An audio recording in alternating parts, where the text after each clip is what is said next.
For centuries, sailors have whispered the name Davy Jones in hushed tones, fearful of invoking his wrath.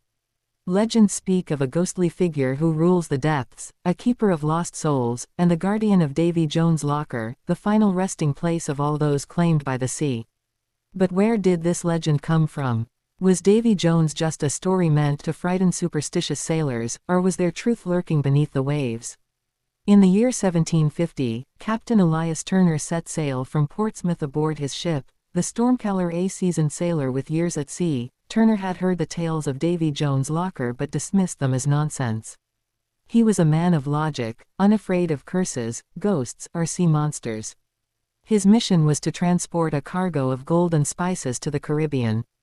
The voyage was supposed to be simple until a mysterious storm appeared out of nowhere on the seventh night. The crew watched in horror as the sky turned an unnatural shade of green, and the wind howled like a banshee. The ship's compass spun wildly, refusing to settle on a direction. Then, through the mist, a shadow emerged, a ship with tattered black sails, gliding across the water without a single wave disturbing its path. Aboard it stood a figure, half man, half monster. His eyes burned like embers, his face was twisted with barnacles, and his voice rumbled like a thunderstorm. "Elias Turner," the figure called out, his voice echoing across the sea. "Ye dare defy the ocean? Ye mock the tales of Davy Jones?" Captain Turner gritted his teeth. "I fear no man, nor ghost." A deep chuckle rumbled from the figure. "Then let us see if ye can escape the locker." Without warning, the Stormcaller began to sink. The sea did not crash over the deck, instead, the ship was pulled down as though the ocean itself had opened its mouth. The crew screamed, clutching at ropes and barrels, but it was no use. One by one, they vanished into the swirling abyss. Turner fought against the pull, gripping the ship's wheel with all his strength. He locked eyes with the ghostly figure once more before the darkness swallowed him whole. He awoke in a place unlike any he had ever seen. The sky was an eternal twilight, neither day nor night.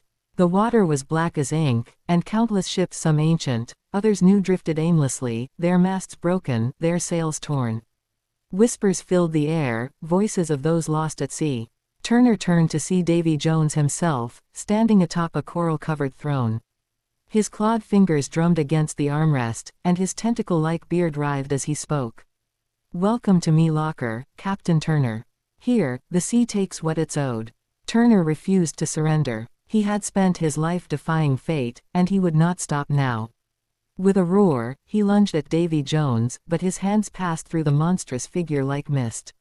"Ye cannot fight the sea," Jones said with a smirk.